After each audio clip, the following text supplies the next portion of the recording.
আজকে আমরা ইংরাজি ক্লাসের স্পোকেন ইংলিশ ক্লাসের বেসিক থেকে শুরু করব। আজকে যে ক্লাসটা তোমাদের সামনে উপস্থাপন করছি একদম শুরু থেকে কিভাবে আমরা ইংরাজিতে কথা বলবো বা কিভাবে ইংরাজি সেন্টেন্সগুলো আমরা উপস্থাপন করব সেই সমস্ত বাংলা বাক্যগুলি তোমাদের সামনে আমি আজকে দেখাবো। তো প্রথমে তোমরা সবাই মন দিয়ে ক্লাসটা দেখবে। ইংরাজি সেন্টেন্স বলার সময় বা কারোর সঙ্গে কথা বলার সময় আমরা বেসিক যে টেন্সগুলি ব্যবহার করি সেই টেন্সের আজকে বিস্তারিত আলোচনা করব। এখন আপাতত তোমাদের সামনে দুটো বাক্য আমি লিখব, সেগুলো তোমরা দেখবে মন দিয়ে। দেখো,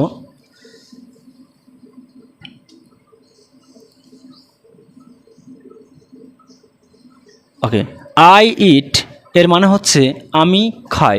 যখন বর্তমান সময়ে কোনো কথা বলবো তখন আমি কি বলবো? আমি খাই। তাহলে কি বলবো? I eat. তাহলে আমি খাই, একে আমি কি বলতে পারি? I eat. এবার এটা যখন আমি ভবিষ্যতে করব বা অতীতকালে করব তখন এটা কিন্তু রূপটা চেঞ্জ হয়ে যাবে। মনে করো আমি তোমাকে বলছি আমি খাই, আই ইট হলো। সেক্ষেত্রে আমি যদি বলি আমি খেয়েছিলাম, সেক্ষেত্রে কিন্তু সেটা চেঞ্জেস হবে। লাইক দ্যাট, আমি খেয়েছিলাম, আই এট। I ate. তাহলে আমি খেয়েছিলাম কি হবে? I ate. এবার দেখো, কোনো একটা কাজ, মনে করো খাওয়াটা একটা কাজ, এই খাওয়া কাজটা জাস্ট কিছুক্ষণ আগেই শেষ করেছি, জাস্ট কিছুক্ষণ আগে। লাইক মনে করো আমি খেয়েছি, আমি খেয়েছি, সেক্ষেত্রে কি হবে? আই হ্যাভ এর পাস্ট ফর্মটা বসবে, ইটেন। তাহলে কি হলো? আমি খাই, আই ইট। আমি খেয়েছিলাম, আই এট। এবার জাস্ট কিছুক্ষণ আগে শেষ হয়েছে, আই হ্যাভ ইটেন। ক্লিয়ার? এবার আমি যদি জিজ্ঞাসা করি যে আমি লিখি, মনে করো, তাহলে কি হবে?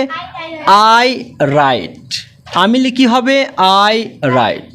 এবার আমি যদি বলি আমি লিখেছিলাম, কোনো এক সময় হয়েছিল, সেক্ষেত্রে কিন্তু তখন আর রিটেন রাইট হবে না, সেক্ষেত্রে কি হবে?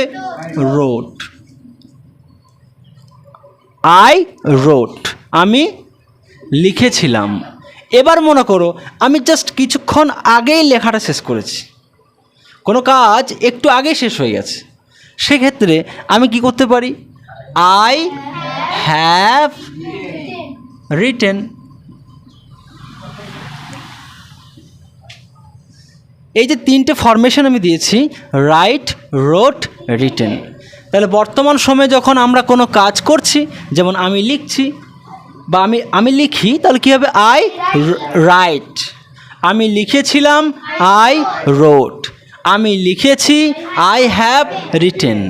এবার যে কাজটা কন্টিনিউ হচ্ছে, কাজটা চলছে, মনে করো আমি লিখছি, আমি লিখছি, আমি খাচ্ছি, আমি গাইছি, এই ধরনের বাংলা বাক্যগুলো তখন এটা চেঞ্জেস হবে।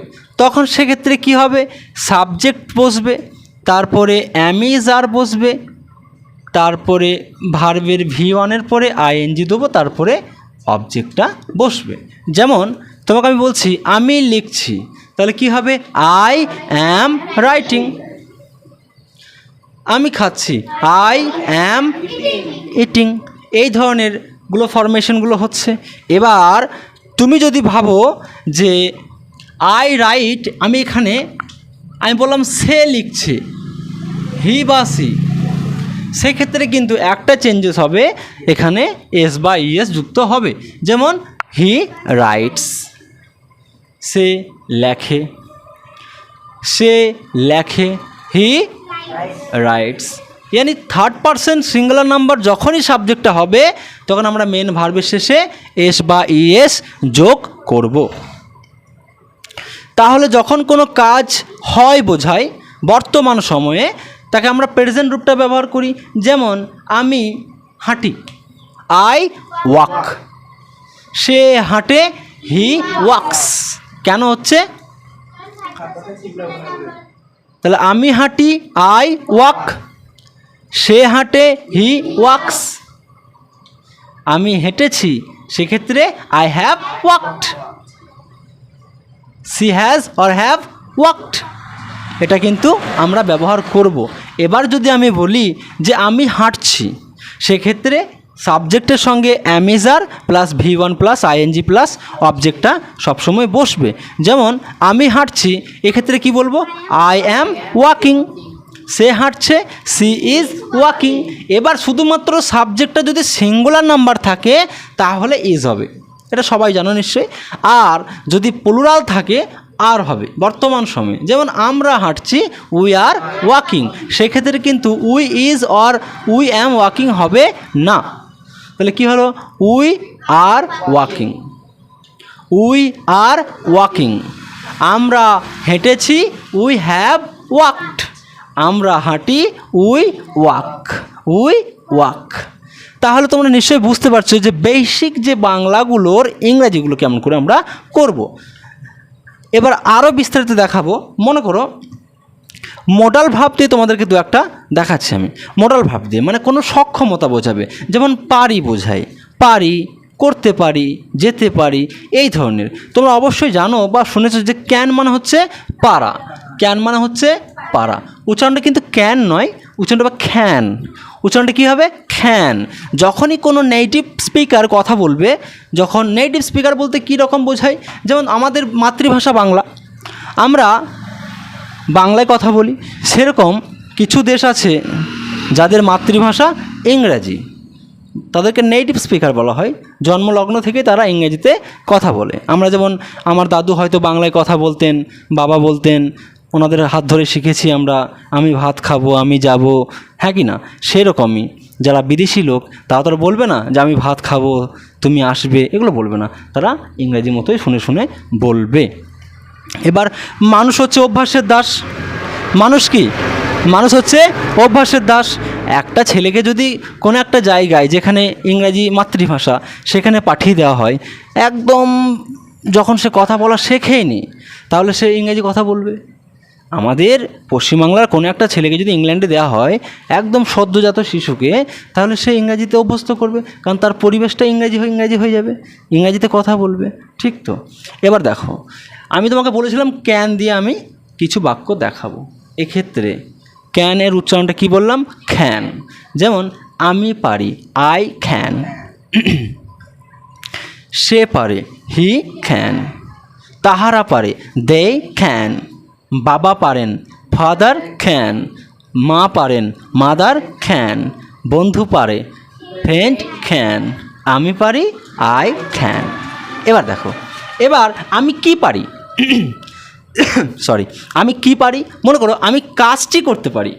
এবার কাজ করে ইংরেজি কি? ওয়ার্ক। এবার ওয়ার্ক মানে কাজ, এবার করা ইংরেজি ডু। তাহলে আমি এখানে কি করতে পারি? I can do the work. I can do the work. আমি কাজটি করতে পারি। তাহলে আমি পারি, আই ক্যান। আমি কাজটি করতে পারি, I can do the work. এবার আমি যদি বলি আমি লিখতে পারি, আই ক্যান রাইট। এবার যখন কোনো পারা বোঝাবে সেক্ষেত্রে সাবজেক্টের পরে ক্যান বসাবে, তারপর ভার্বের প্রথম রূপটা বসাবে। যেমন আই ক্যান রাইট। এবার এক্ষেত্রে এটা হবে না যে I can wrote, I can written, হবে না। শুধুমাত্র ভার্বের প্রেজেন্ট রূপটা V1টা বসবে। যেমন আমি পড়তে পারি, কি বলবো? I can read. সে পড়তে পারে, শি আর হি ক্যান রিড। এবার স্যার ওখানে রাইট জায়গায় এস বাই এস যুক্ত হলো, আর এখানে হি ক্যানস কেন হলো না? হবে না। এক্ষেত্রে কোনো কিছু এস বা এস যুক্ত হবে না। তো আশা করি তোমরা আমার কথাগুলো বুঝতে পারছো আমি কি বলতে চাইছি, বা আজকে ক্লাসের উদ্দেশ্যটা কি। আজকে বেসিক থেকে আমরা আরম্ভ করেছি এবং অনেকেরই প্রবলেম আছে। অনেকে কমেন্ট করে বললেন স্যার বেসিক থেকে একটু শেখালে আমাদের খুব উপকার হতো, এবং তোমাদের মধ্যে অনেকজন আছে যারা হয়তো বলে যে বেসিকটা শিখবো বেশি বেশি করে, তাহলে আমরা ইংরেজির একটা জায়গা তৈরি করতে পারবো। একটা ঘর যেমন তৈরি হয় তখন তার দেখবে একটা ভিত লেভেল তৈরি হয় পিলার দিয়ে। কেন? ভিত যদি শক্ত না হয় তাহলে কী হবে? উঁচু অংশটা পড়ে যাবে। সেরকম ইংরাজির বেসিকটা যদি ঠিকঠাক না করতে পারো তাহলে তুমি কিন্তু ভবিষ্যতে ইংরেজিটা নিয়ে কথা বলা তো দূরে থাক, কোনো কিছু বুঝতেও পারবে না, লিখতেও পারবে না, ইভেন তোমাকে বোবার মতো বসে থাকতে হবে। তার জন্য আমরা আজকে বেসিকটা নিয়ে এসেছি। তা বেসিকের ধারণাগুলো তোমরা আশা করি বুঝে গেছো। তোমাদেরকে প্র্যাকটিক্যাল দু একটা জিজ্ঞাসা করবো আমি, তোমরা আশা করি হোপফুলি অ্যান্সারগুলো আমাকে দেবে। যদি না পারো আমি তোমাদের জন্য হেল্প করব। তো স্টার্ট করা যাক। দেখো, প্রথমেই আমি বলেছি বর্তমান সময়ে যখন কোনো কাজ হয় বোঝায় তখন আমরা কি বলি? Subject plus verb plus object. এবার ভার্বটা কী হবে? V1 হবে। যেমন একটা জিনিস তুমি দেখো যে আমি মনে করো আমি বলি যে আমি যদি বলি আমি উঠতে পারি, আমি উঠতে পারি, তাহলে আমি এখানে আই সাবজেক্ট, আর পাড়া ইংরেজি কী বলেছি? ক্যান, আর ওরা ইংরেজি কি? ফ্লাই। তাহলে আমি এখানে সাজিয়ে কি বলতে পারি? I can fly. এটা এরকম হবে না যে আই ফ্লাই ক্যান, হবে না, কিন্তু নিয়মটা তোমাকে মানতে হবে। যেটা নিয়ম, যেটা রুলস, সেটা অনুযায়ী তোমাকে চলতে হবে। আমি উঠতে পারি কি বললাম? I can fly. কেমন? I can fly. এবার আমি যদি বলি যে আমি উড়ি, কি হবে বাবা? I fly. এবার যদি বলি যে আমি উড়েছি, জাস্ট কাজটা একটু আগেই হয়ে গেছে, I have flown, I have flown, I have flown. আমি উড়েছি। আমি উঠতে পারি, আই ক্যান ফ্লাই। তুমি উঠতে পারো, ইউ ক্যান ফ্লাই। আমরা উঠতে পারি, উই ক্যান ফ্লাই। রাইট? এবার দেখো, যখন কোনো কাজ বর্তমানে চলছে বোঝায় তখন সাবজেক্টের পরে am is are plus V1 plus ing plus object বসাবো। যেমন আমি উড়ছি, বর্তমানে চলছে কাজটা, কিন্তু এখনও শেষ হয়নি। আমি উড়ছি, আই অ্যাম ফ্লাইং। আমরা উড়ছি, উই আর ফ্লাইং। পাখিগুলি উড়ছে, the birds are the birds are flying. পাখিটি উড়ছে, the bird is flying. Got it? বুঝতে পারছো আমি কী বলতে চাইছি? পাখিটি উড়ছে, দ্য বার্ড ইজ ফ্লাইং। পাখিগুলি উড়ছে, দ্য বার্ডস আর ফ্লাইং। পাখিগুলি উড়েছে, দ্য বার্ডস হ্যাভ ফ্লান। পাখিগুলি উড়েছে, জাস্ট একটু আগেই তো হয়েছে। পাখিগুলি উড়েছে, দ্য বার্ডস হ্যাভ ফ্লান। পাখিগুলি উড়ে, the birds fly, the birds fly. Right? তাহলে ক্যান দিয়ে নিশ্চয়ই বুঝতে পারছো। এবার ক্যানটা যখন আমি কথাটা যখন কোনো অতীতকাল নিয়ে বলবো, যেমন আমি পারি, মানে ভবিষ্যৎকালে বলবো আমি পারি, অ্যাকচুয়ালি আই ক্যান। এবার আমি পারতাম, আমি কিন্তু এখন আর পারিনি কাজটা করতে। আমি কি বলছি? আমি পারতাম। সেক্ষেত্রে কিন্তু কুড হবে, আই কুড। আমি কাজটি করতে পারতাম, I could do the work. আমি চিঠিটি লিখতে পারতাম, I could write the letter. I could write the letter. আচ্ছা, এবার যদি আমি তোমাকে জিজ্ঞাসা করি আমি গানটি গাইতে পারতাম, তাহলে আমি কি বলবো? I could Singh the song. I could Singh the song. তোমরা কিন্তু কেউ ভয় খাবে না। একটা জিনিস তোমরা লক্ষ্য করে দেখবে, ভয় যদি তুমি খাও তুমি কিন্তু সামনে আর এগোতে পারবে না। তুমি ইংরাজি শিখতে আসছো, তোমাকে ইংরাজি শিখতে হবে। তুমি আর 5 জনের থেকে আলাদা বলেই তুমি এই রোদ গরমকে উপেক্ষা করে শিখতে আসছো। তোমার এলাকার অনেক স্টুডেন্টই আছে যারা ইংরাজিতে কথা বলবো বা পার্সোনালিটি ডেভেলপমেন্ট করব এই ধরনের অ্যাটিটিউড নিয়ে কিন্তু তারা কাজ করে না। তুমি কিন্তু তাদের থেকে আলাদা বলেই আজকে এই জায়গায় এসছো, যে তোমার মধ্যে শিক্ষার একটা সচেতনতা বোধ চলে এসছে, একটা যে শিখবো এরকম একটা বোধগম্য ভাব চলে এসছে। তাই পিছনে আমাকে কে কী বললো, আমার কি হবে, এটা কোনো ফ্যাক্ট নয়, দ্যাট ডাজেন্ট ম্যাটার। তোমাকে শিখতে হবে। তো আমরা অতীতকালে যখন কোনো কাজ করব মানে কাজটি করতে পারবো বোঝালে তখন আমরা এখানে কুড ব্যবহার করতে পারি। যেমন I could do the work, আমি কাজটি করতে পারতাম। তাহারা কাজটি করতে পারতো, they could do the work. এবার আমি তোমাদেরকে জিজ্ঞাসা করব, এতগুলো যে আমি সেন্টেন্সের স্ট্রাকচারগুলো বোঝালাম, এইগুলো তোমাদেরকে আমি দু একটা জিজ্ঞাসা করব, আশা করি তোমরা উত্তরগুলো দেবে, কেমন? আচ্ছা, এবার দেখো, আমি যদি বলি আমি লিখি, আমি লিখি, আমি লিখেছি, আমি লিখেছি, রিটেন, আমি লিখেছিলাম, আই রোট, আমরা লিখেছিলাম, আমরা লিখেছি, উই হ্যাভ রিটেন, আমরা লিখতে পারতাম, উই কুড রাইট। এই যে তোমরা উত্তরগুলো জানো, কিন্তু বলার মতো একটা সিস্টেম হয়ে উঠছে না, সিস্টেমের প্রবলেম হয়ে যাচ্ছে। কেন জানো? এটা হচ্ছে প্র্যাকটিসের অভাব। তোমরা যখনই প্র্যাকটিস করবে তখন তোমরা কিন্তু ইংরাজি ভালো বলতে পারবে। তো যাই হোক, খুব ভালো লাগছে ক্লাস। আমি আরও কোশ্চেন জিজ্ঞাসা করবো তোমাদেরকে। বলো তো বাবু, আমি দৌড়তে পারি, আই ক্যান রান, আমরা দৌড়তে পারতাম, আমি দৌড়েছি, আমি দৌড়েছি, আই হ্যাভ রান। কারণ রানের first form, second form, third form similar, একই রকম, কেমন?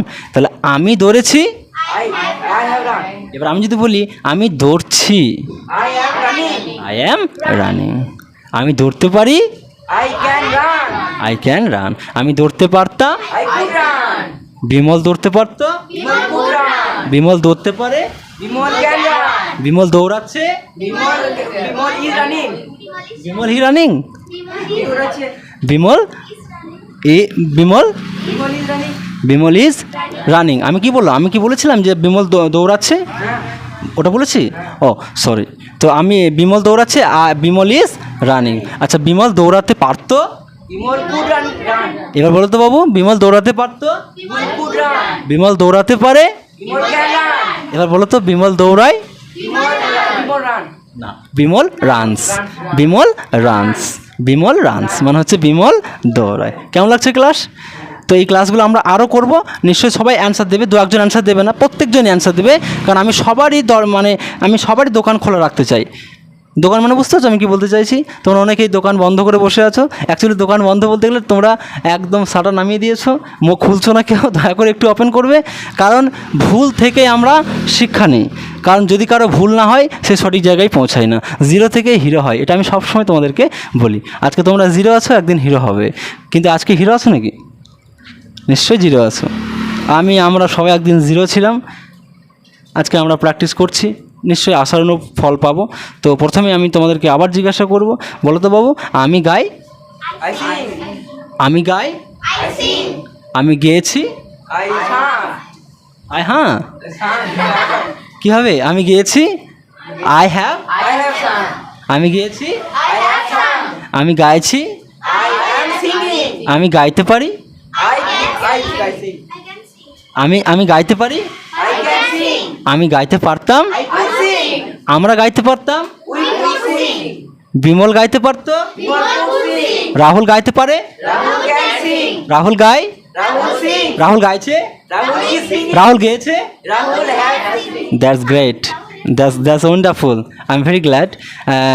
ক্লাস সময়ের সঙ্গে সঙ্গে ক্লাসটা এগিয়ে যাচ্ছে এবং আমরাও বুঝতে পারছি জিনিসগুলো কীভাবে করতে হয়। জাস্ট আর একবার জিজ্ঞাসা করবো, দিয়ে ক্লাসটা শেষ করার পরে আমি আবার নতুন ক্লাস চালু করব।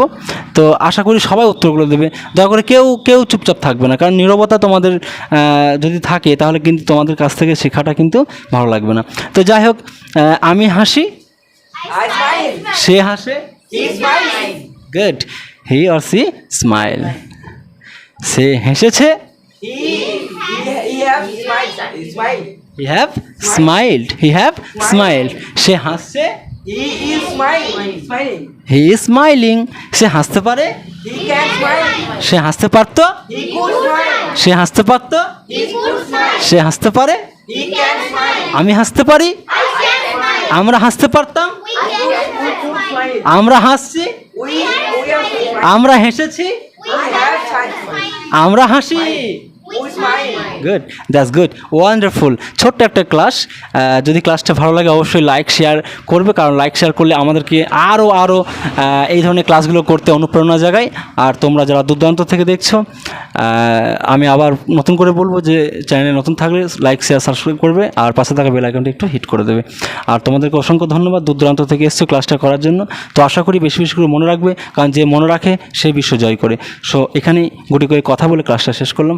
সবাই ভালো থাকবে। Have a good day. Thank you very much.